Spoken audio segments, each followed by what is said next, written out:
šodien divas biedrības, biedrība Antiglobālisti un biedrība Gustavs Elmiņa centrs.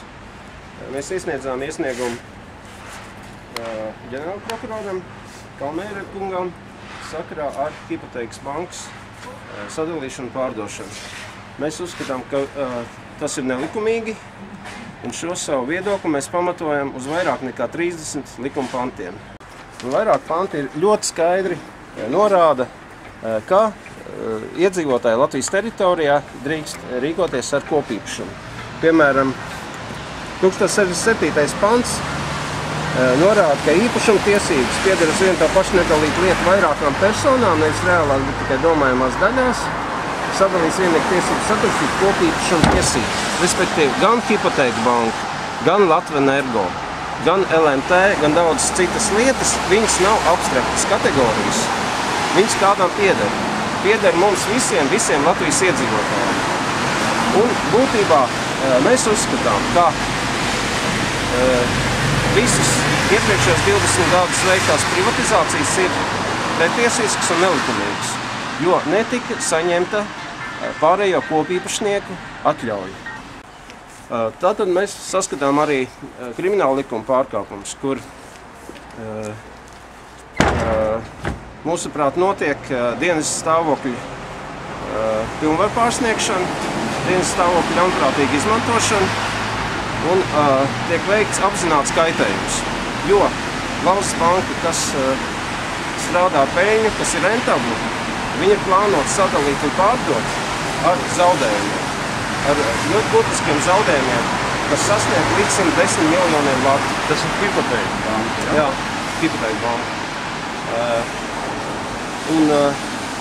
Ja viņi to plāno izdarīt šogad.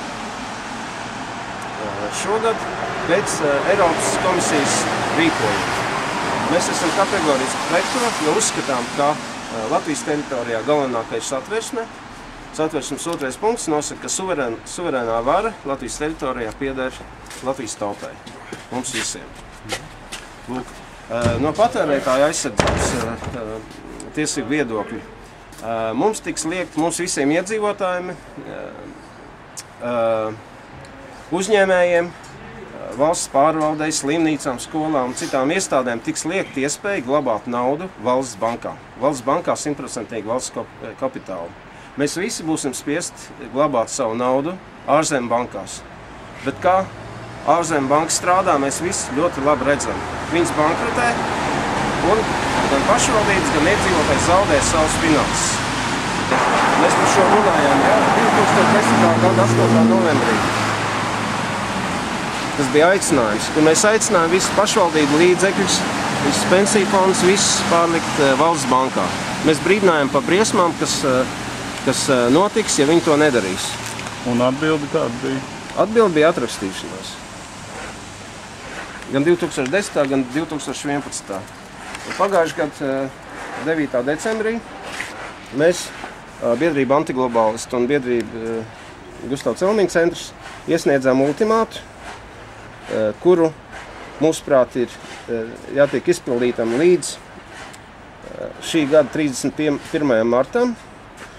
Un mēs pieprasām, ka nekavējoties jāpārtrauc Hipotēka bankas pārdošana, jāizveido viena Komercbanka ar 100% valsts kapitālu un ar likuma spēku jāizvieto visu pašvaldību, skolu, citas līdzekļus, kā arī visu mūsu pensiju naudu. Man sauc Andris Sarovs, esmu biedrības Antiglobālisti valdes priekšsēdētājs. Un Igors Šuškins, biedrība Gustavs Elmiņa centrs. Es jau, kā minēju iepriekšējos pasākumos par ministru kabinetu, te var atkārtot, un gadus 2-3 atpakaļ mēs tādu pašu iesniegumu gājām uz prokuratūru, lai izvērtē attiecīgu personu rīcību, atrodas valdībā. To saņēmām atbildi. Atbildes ar ķernos kādu, kā tā bija praktiski nozīmes sastāvu neskatījā. Pirmā likuma ir priekš tam, lai valstī, lai ievērotu viņus visus, nepārkāptu, neveikt pretotus darbības vēl vairāk.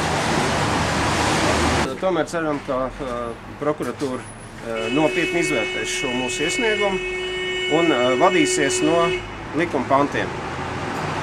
Likuma pantiem un strādās Latvijas iedzīvotāji, tiesību un interešu aizstāvībai, nevis daži bagāti privātpersoni vai vēl trakāk citu valstu intereses.